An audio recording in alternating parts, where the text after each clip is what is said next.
Alrighty. Well, I went ahead and hit record. I will go ahead and get started. I know, Haley, you're multitasking, so just listening in. But if you have questions throughout this, please don't hesitate to ask me.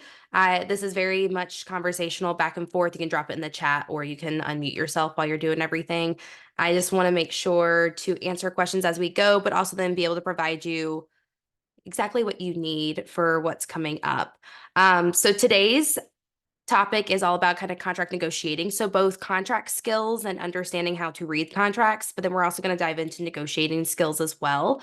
I believe most everyone knows me, so I'm recording this also to be able to send out. So anyone who didn't make it, my name is Catherine. If you have not met me already, I am the founder and event strategist for Impactful Events and Travel.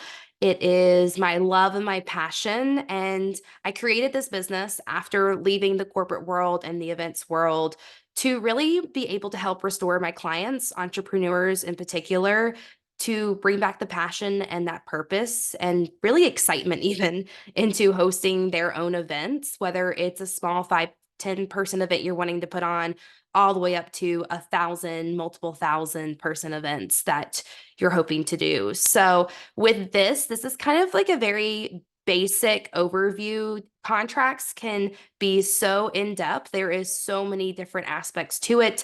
Every person, every contract I've dealt with is slightly different. But today I'm going to kind of go over like 5 basic kind of overview of any contract, the things you need to look for. I'll actually walk through 3 contracts so you can kind of see both on a hotel side, an event venue side, as well as a vendor aspect too. So I actually have a photographer one that I've used and I've got approval to share with all of you. And then I will then after that dive into the negotiating skills, kind of the do's and the don'ts, and where you can kind of find some support and or feel a little bit more confident in going into some negotiating. One thing I will say up front is with these kind of contracts and everything I'm going through, I am talking very much so in the sense of events vendors, not talking really about like a client, like you to a client or to specific coaching skills. So I think someone actually brought that up that they never know what to do when someone approaches them to negotiate like their one-on-one contracts. You can use this, yes, in that aspect, but I'm definitely focusing more on like an event side where you're trying to plan and host an event and you're having to work with third-party vendors, an event venue, a hotel, potentially something like that. So just wanted to clarify that up front, that that's kind of what we're looking at in particular. So to start off, I'm going to share my screen for you. And this is actually going to be a resource that I will email out after also, so you can have access to it throughout anytime that you're having to work on a contract, negotiate, whether it's beginning of event planning or middle end of event planning. But to start off, I want to go through just the contract basics I mentioned. There's 5 things that with any contract that you receive, anytime you're handling contracts, just to pay attention to and just make sure that you understand. The first one, and probably the most important thing I will say, is never accept a first contract. So I think there's so many times that when we're in the event planning process that we want to just jump right in and we want to like dive headfirst and be like, yep, done, check, it's off my list. Don't do that because it is just reminder contracts are legally binding. So once you sign off, you are agreeing to everything in there. And if you haven't read it, if you haven't really even just skimmed through and made some adjustments, I promise you there's probably one thing in there that you're not going to be extremely happy with if you sign off and just say, all right, done, check, we're moving on with the rest of the planning process. So never accept the first contract. The second thing is reading the fine details. It's boring. It's not fun. If you don't want to do it yourself, have someone you trust. So this is where if you have an attorney that you work with in your business, if you have a virtual assistant, if you have someone else that you trust in your business to be able to read through the contract fully, highly recommend it. But definitely at least one person needs to, and it's almost better sometimes for yourself to understand exactly what is in it. It is tedious, again, time consuming. Even if you can quickly skim the entire document, that's better than nothing. And then that way you can make sure there's nothing that's standing out to you or incorrect along the way.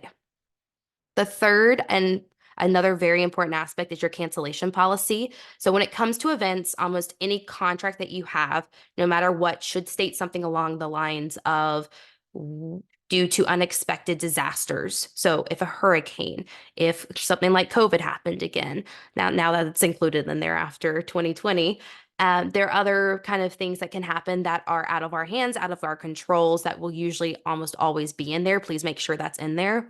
But this also is in the fact of, let's say something unexpected happens 14 to 30 days out that you didn't know. It could be something family related to you where you can't host it anymore. It could be some other emergency or something else that comes up. Most of the time, they will be willing to agree to this if it's within or over 30 days plus.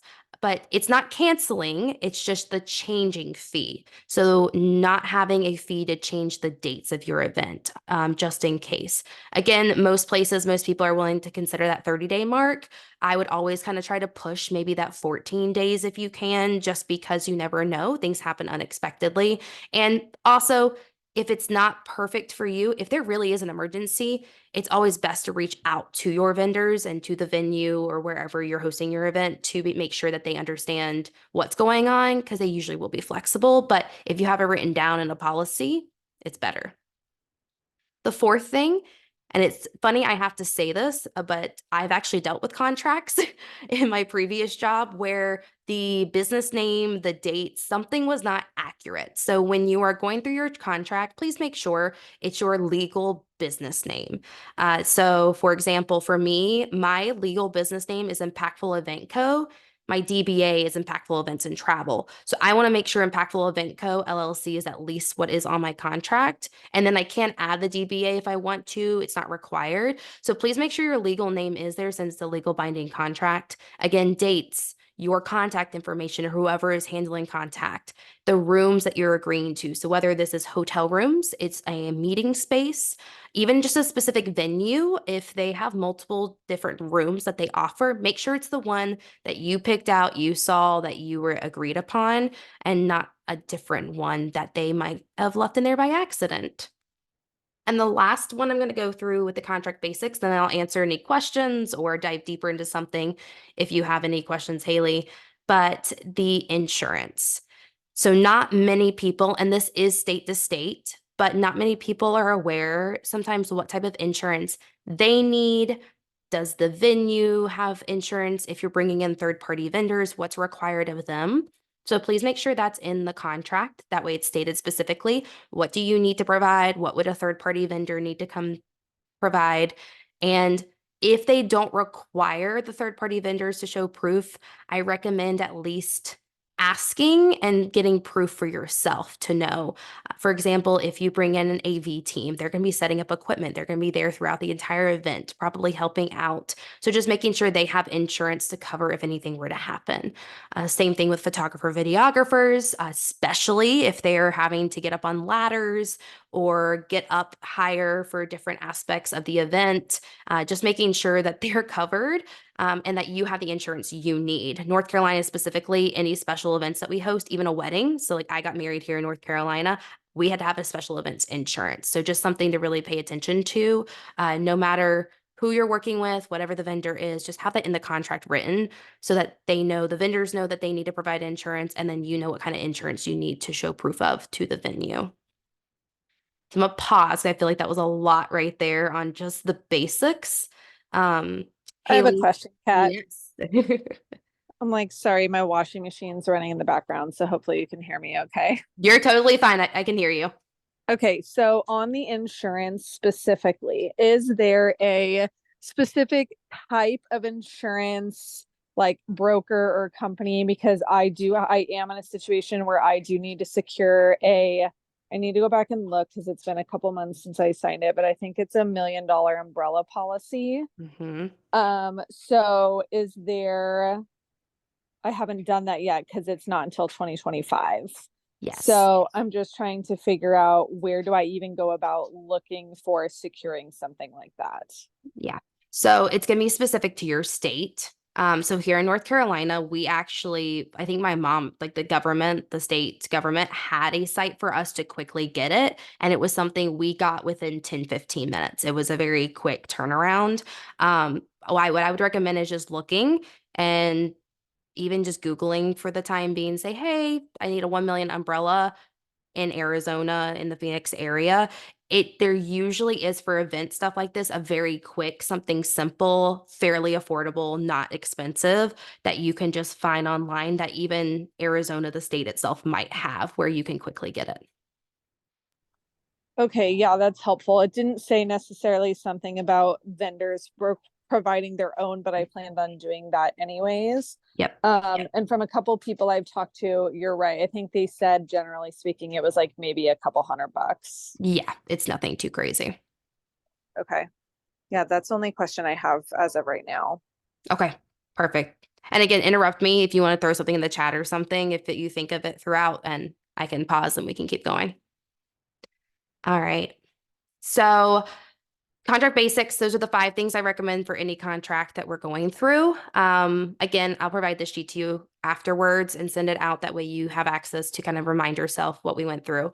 I'm now going to start going through the other contract, like specific contracts, so you can see what they might look like for you, both vendor and the hotel side meeting space. Hey, Haley, I do have a question. Are you hosting your event at a just venue, or is it a hotel that you're working with? This one specifically is at an event venue, not a It's hotel. okay, perfect. I just want to make sure. That just helps me as well. Awesome. All right, let me.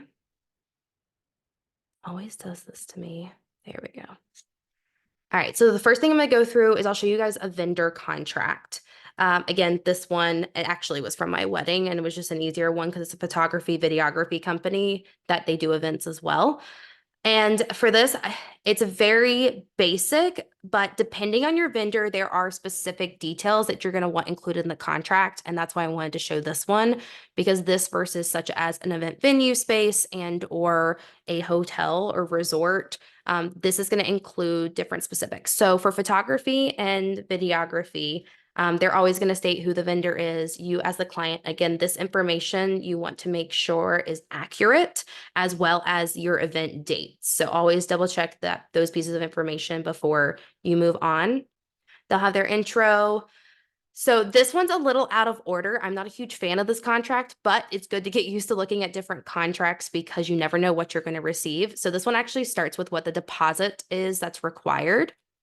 With your deposit, they usually, on average, will ask for you to put down 50%. So about half of what they are going to be charging you, whether it's photography, videography, an AV team, decor, your catering, food and beverage, anything like that.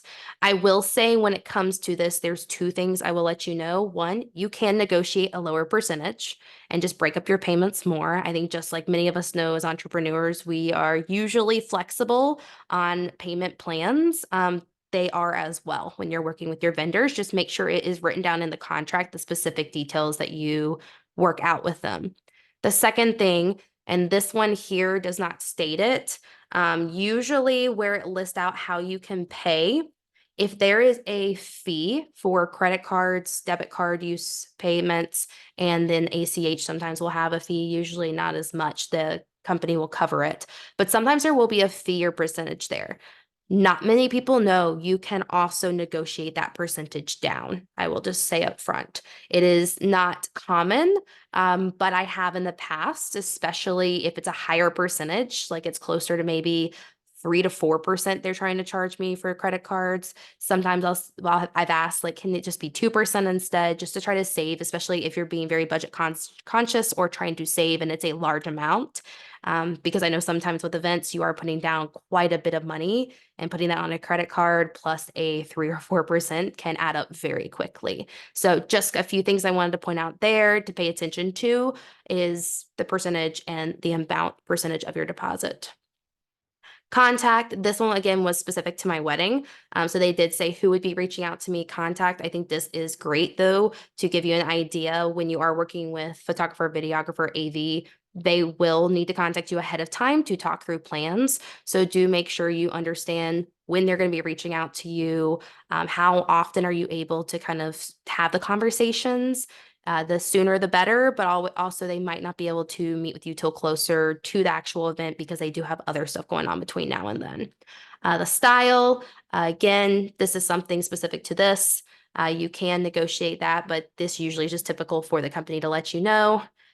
This is just for video purposes, duration, and then payment, which I already talked on right now with deposits is kind of that payment plan. Again, it is negotiable, something I always say. Take a look at it and make sure it is in line with what you want. If you need to negotiate lower deposits, and we'll dive into a little bit more about negotiating the rates in a little bit. I just want to touch on this contract in general. Kat, I have a quick question. Yes.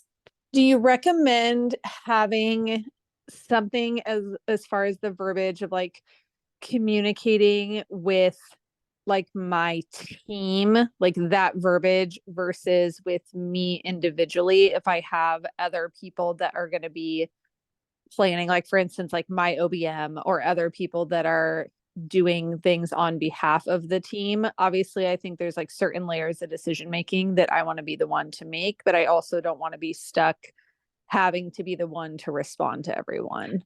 Yes. So this is where, when it comes to contact purposes, and you can do this up in like where the client information is in a contract, and or when they're talking about the contact in general, who will be reaching out, I would recommend putting in there the business in general. And I would still have someone who is a specific contact for them to start with. So if it's not going to be you as the go-to most of the time, whoever needs to be the go-to person to be contacted, that needs to be the person's name that's listed as the contact information on here. And then you can have you as a sub contact.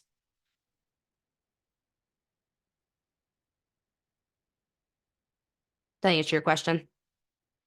Yes, ma'am. Okay, perfect. Good question, though. That's actually really good.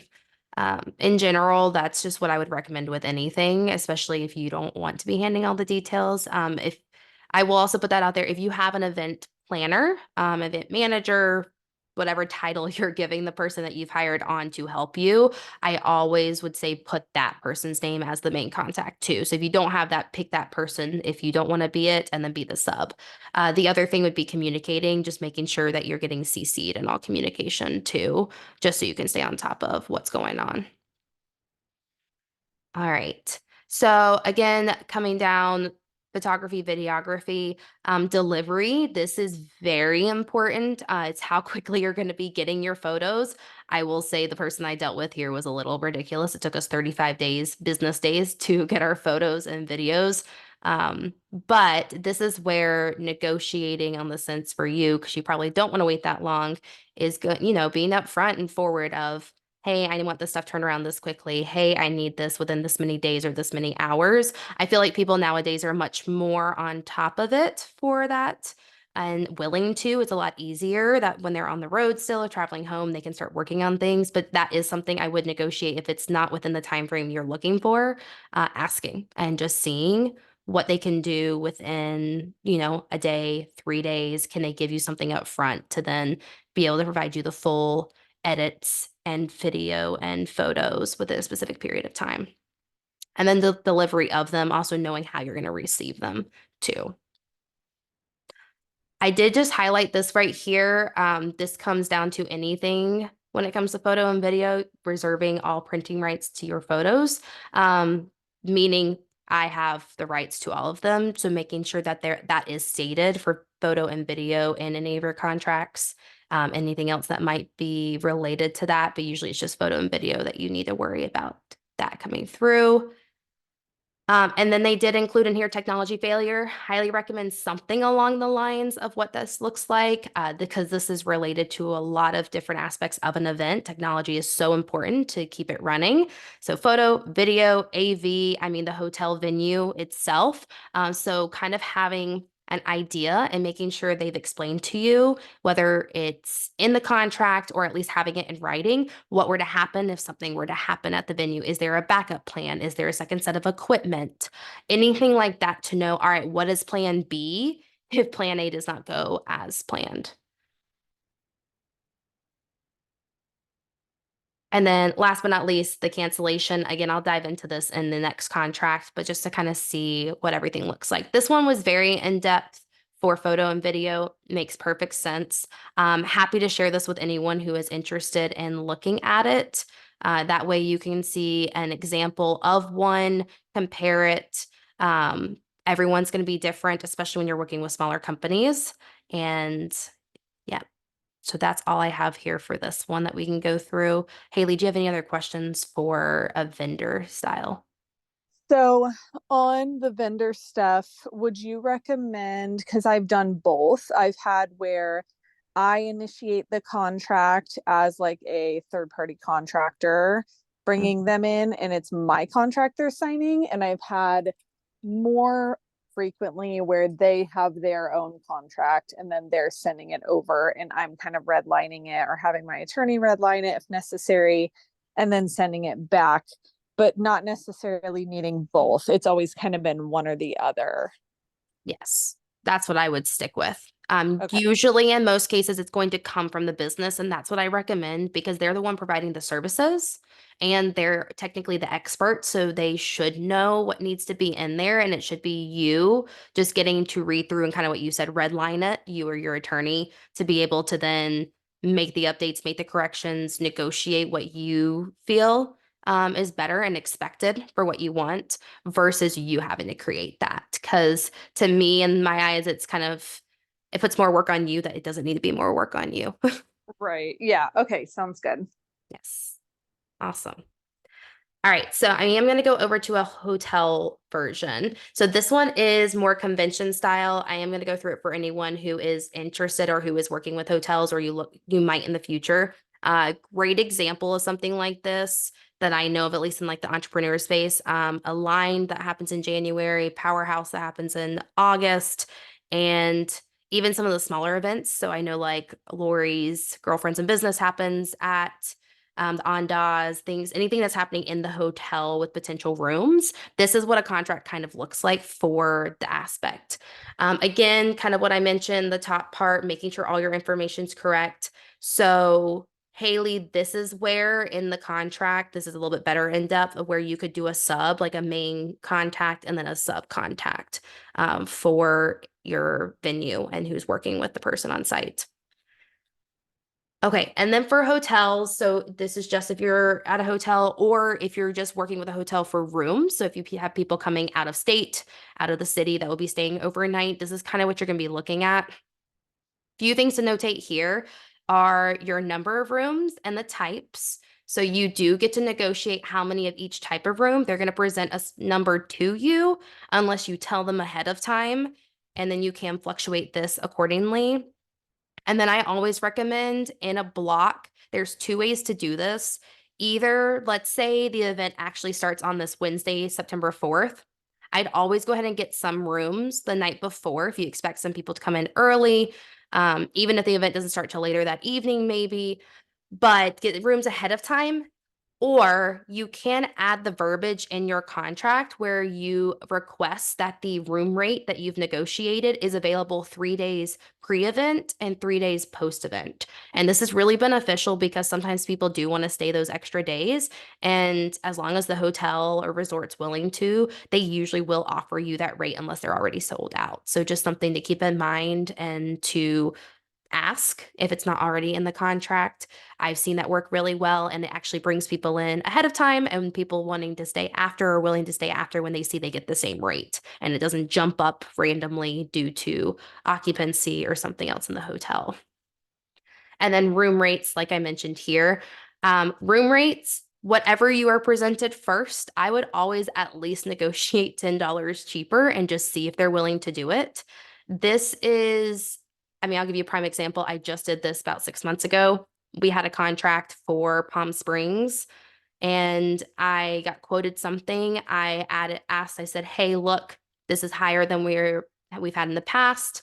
This is not quite in the budget we are looking for. Is it possible to get $20 less to be able to meet what we are needing? And they pushed back at first, and I said, look, this is the rate we're going for. This is the rate I know our attendees would be comfortable for. This is what's driving us to be able to sign the contract. If we can do this, like, I'll sign the contract. And the next day, 24, 48 hours, whatever you want to say, they agreed, and we signed within that 24, 48 hours. We saved $20 per night. And for us, that was a larger event. We were paying for the rooms. It saved $9,000 actually on our end.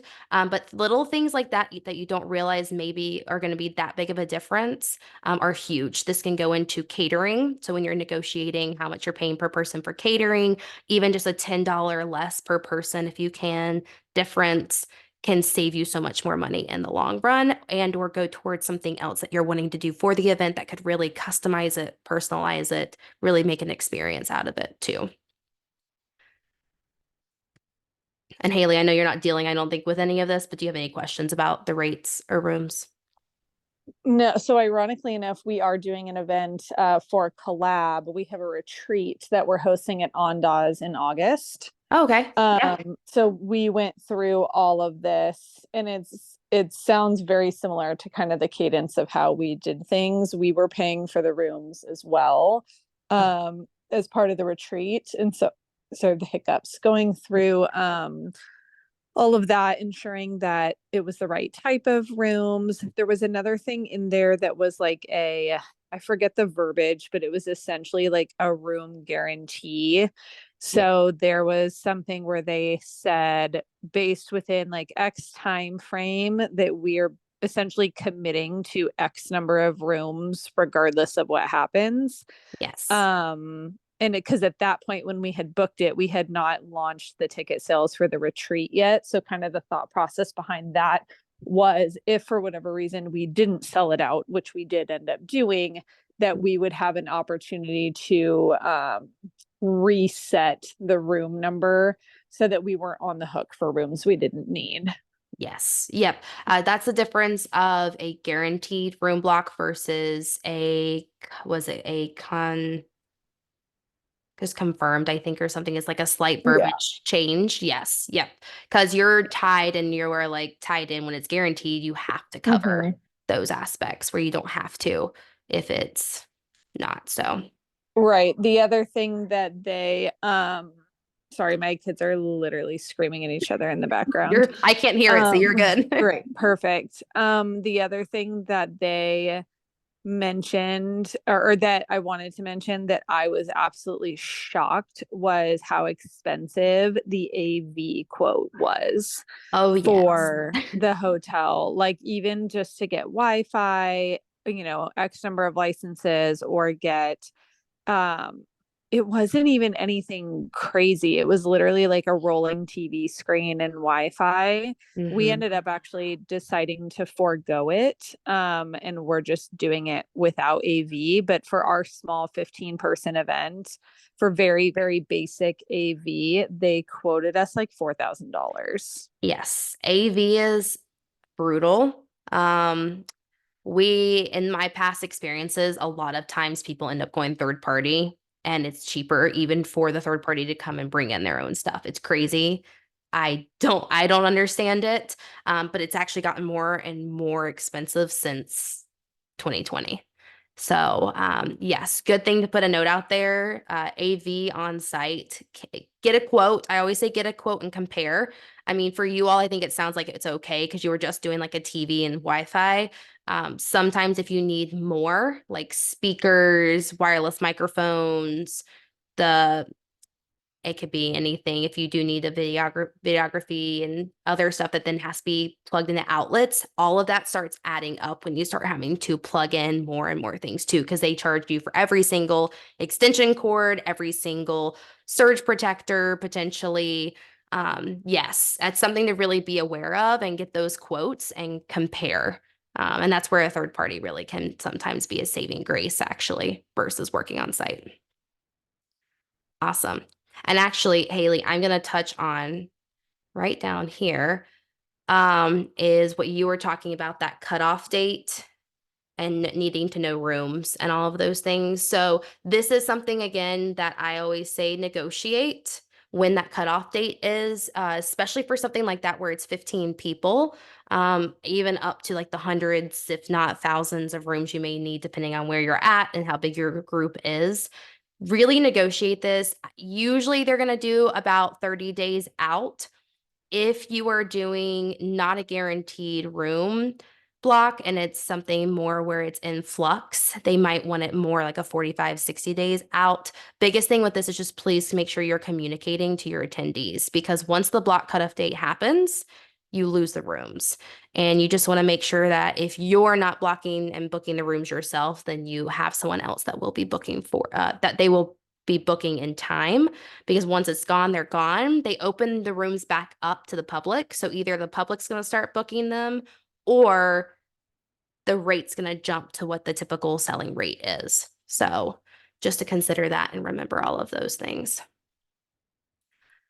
All right. And then this is like I said, a larger contract, something more for like an aligned, a powerhouse, things like that. They do have the option of complimentary rooms. You'll see that usually when you start hitting anywhere from like 80 plus rooms that you're booking or blocking at a hotel. On average, is about every 40 rooms, you'll get one complimentary room. Great for staff rooms and stuff too. That's the other thing, actually, I forgot to mention with your room rates is I always would say if you have staff coming or volunteers coming that you're paying for the rooms, try to negotiate a staff rate. That's anywhere, I would even say $30 to $40 less a night. It's great for you as the event host. You're paying less for it. And it doesn't have to be a crazy number, but even if you can get 2 or 3 rooms that rate, then you know at least you're paying that amount for the people coming to help you and that are working for you versus the full amount that everyone attending is going to be paying, even if you're covering that. It just saves you in the long run. All right, so yeah, so complimentary rooms, as well as your cutoff dates, check-in, check-out times, they're pretty standard, nothing you can change there. You can negotiate trying to get later checkouts, early check-ins, but usually nowhere will guarantee. Function space. So this is one thing I wanted to touch on because this is where you have a lot of wiggle room and playroom, especially if you have a larger group coming in, really starting around that 100-person mark. If you're at a hotel, or if you're at an event venue that does the catering, food and beverage on site, so you're not bringing in a third party, this is where you actually really can have some fun negotiating, because typically on a hotel aspect, they'll cover and waive your meeting room rental as long as you hit a specific food and beverage minimum. So this is something to consider, again, even at an event venue, is if you know you're going to be spending a decent amount of money on food and beverage, can you get them to waive the rental fee of that space and know that you're going to pay it back in the food and beverage that you're going to be using? So highly recommend just considering that, looking into that, seeing it's something they're willing to do. Again, it's negotiations. So even if they're charging you $500,000, are they willing to at least decrease that amount if you can guarantee them a certain amount of food and beverage is going to be ordered? And then that's all the space that you will see. AV, we actually already touched on this already, Haley. So on site, you can do, obviously, it says it below, if you're doing a third party, there are usually specific requirements if you bring in a third party. But the best part, and I will just say I have an amazing guy that I love, that I've worked with for over a year now, I think at this point. He negotiated all the contracts for us and actually got us the best deal by both working. He worked with on site at the hotel property as well as he brought in his own stuff. So it was like he found the best deal by doing both, and getting us in our budget. So things that you can do, there's a lot of playing around when you start bringing in third party, but you also have to be careful that and make sure that they know what they're doing too. All right. And then this one in depth. So I'm not going to go through everything. There's just, like I said, so much to contracts. You have shipping and receiving guidelines. If you have a larger event and you're interested in diving into more of this stuff, please let me know. Even if you're not hosting one now, but you're looking to in the future, there's the option of concessions where you start kind of getting into some nitty gritty complimentary percentages off your food and beverage, your AV, other complimentary parking. There's a lot that you can dive into that gets confusing, but is so beneficial and in the long run can save you when you're hosting those larger events. And then the last thing I will hit on is just making sure that in any contract that payment for rooms or anything that has to do with individuals and you, that there are specific guidelines, specific statements that say how many rooms you're paying for or what you are covering versus what the attendees will be covering themselves as well, just to make sure that you're not paying for things that you don't need to be paying for. All right, so I'm gonna skip over the rest of that. Kaylee, any other questions? No, I think I'm good right now. Okay, perfect. Um, I have another contract. I'm not going to go through it actually because it's pretty similar to this one, but I will send it and attach it for you so that way you can look through it and just see difference in like different hotels and venues as well.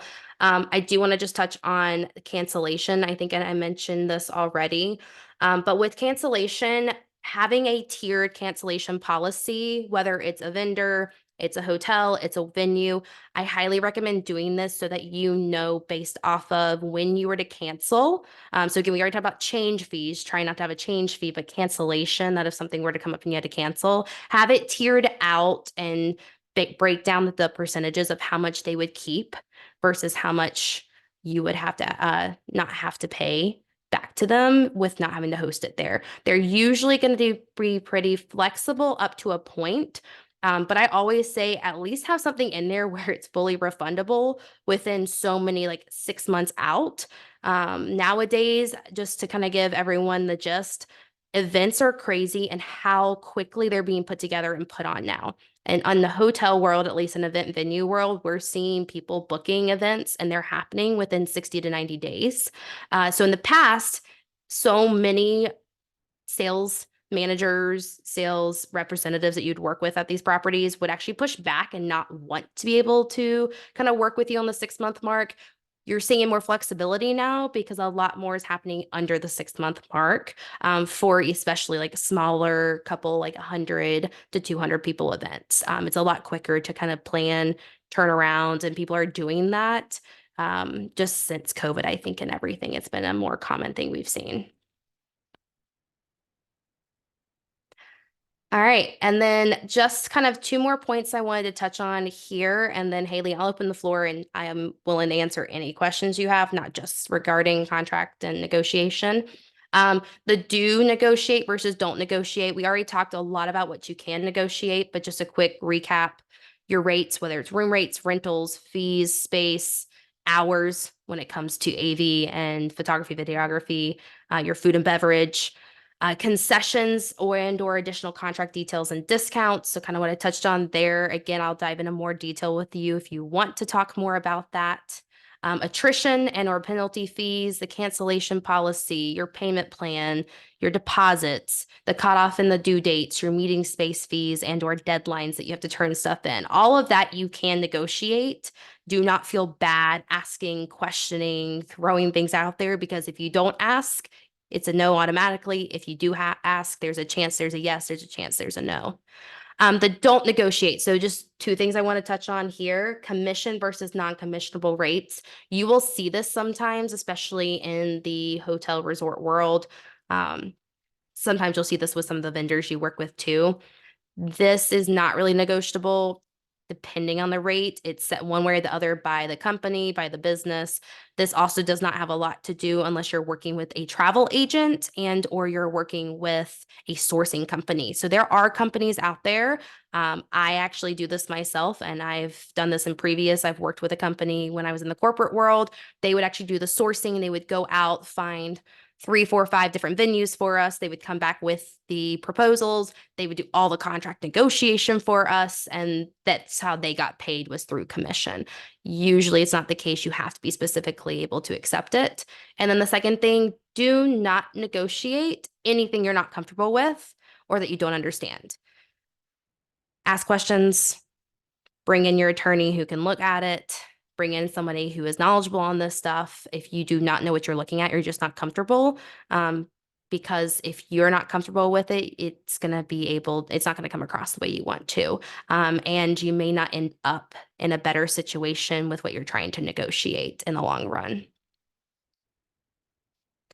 And that is all I have for information. I feel like that's a lot of stuff, but Hence why I did the replay. I did create this document for something to be easily accessible, something you can look at, read. My contact information is below if there is anything further questions you all have. But Haley, I'm going to open the floor to you if there's questions about this or just events in general that you have. I think I'm good. What about I have a like liability waiver for attendees as Mhm. well. Yes. Is there any other forms from a legal perspective besides obviously all the contracts for the vendors and the venue, and then essentially like liability waivers that you would recommend considering? No, that really covers the basis. As long as you have that proof of insurance from the vendors, you've got the signed waiver, like you said, from attendees, and then you've got your contracts that's going to cover everything else. You've really covered your basis at that point. Um, What about if you're serving alcohol? So in previous events that I've done through collab or other events that we've had, where say there's like a bartending company that we're bringing in, or it's at like a restaurant or yeah. something where they're carrying their own liability insurance, and all of that. Do you still recommend having something in the waiver surrounding alcohol being served, even if the serving party has their own? I mean, because they're not signing something necessarily for like the bartender company. Yeah. Usually you don't have to. So it's not a like you have to have that included. It would be, in my eyes, just a courtesy to say alcohol will be present. And please be aware that, you do need to watch, but the bartenders are trained. They have their licensing, they have their own insurance that covers it. The difference would be if it was you that's providing the alcohol and maybe you're serving it, or if people are serving themselves at an event. Usually that's not the case. Most venues won't let you do that. Um, but it would be at least smart to mention it. If you're doing it on your own, I would definitely have it like specifically stated, to watch what you're drinking. So many, if you get to a certain point, you may be asked to leave, stuff like that. But you're pretty safe when it comes to a licensed and insured bartender and company. Okay. The only other thing that I can think of front of mind, and this was great, by the way, so thank you so much. Oh, yeah. I think as far as like, I'm thinking from an attendee perspective Mhm. on even just something in there that is like all tickets. So this event specifically in the spring is I need to go down there, and we have differing opinions on the capacity that the venue has. So I need to go down there and actually like map it out. Mhm. But I'm thinking it's somewhere around a 200, maybe 250 person event. Okay. And so in this is different than something that I've thrown before. And so as far as like refunds and transfers and things like that, I just want to be sure that the verbiage is very clear and people are signing something that they understand that when they purchase their ticket. Because I was at an event in Sacramento for one of my really good friends, 250 person event, and her OBM was staying in the Airbnb with us, and just literally witnessing like the day before, 2 days before, people coming out of the woodwork, like asking for their money back or asking to transfer their ticket, literally was an absolute nightmare, and it wasn't even my problem. And It so I just, stresses you out still inside, though, knowing because you're about to do yes, your own event too. well, just thinking about it, and I'm like, I would never, like, as an attendee, I would never, if I bought a ticket to something, reach out the day before and be like, hey, can I have my money back? That's just wild to me. So, anyways, all that to say, like, at that point, the ship's already sailed, everything's already been paid, you Hmm. know. Oh, And yeah. so, as far as like, is there anything you recommend as far as verbiage? Should it be on the payment page? Should it be in like the contract document that they sign? Because I feel like even for events like Powerhouse and things like that that are larger, I don't remember ever signing a waiver of any kind. No, and that's funny you say that because I mean, I can't say much because I didn't really buy my ticket this year since I had joined Six Figure School last year. Yeah. But I can't even remember last year. And I'm like, now that you say that, I recommend repeating it as much as you can in the verbiage. I'm just someone who rather you over communicate than under communicate. So it's very explicit and someone can't come back and say, well, I didn't sign something stating you weren't going to Right. give me a refund. So I would say, based on my experience, you put it on the payment page and then you do also put it in the waiver that you're sending out and be very explicit. Say, when you purchase your ticket, it is non-refundable. If you are unable to come and wish to transfer it to somebody else, you must let us know by X days from event date. And like very explicitly just state what it is so that if anyone were to ever come back frustrated or upset, it's look, you signed the waiver, it stated this. That's just how I am. I know there's emergencies, I know there's unexpected situations, and you can do that however you wish to. But to have that in there, because on average, about 18 to 20% of the people who buy tickets don't show up anyways. And some Yeah. ask for money back and some don't.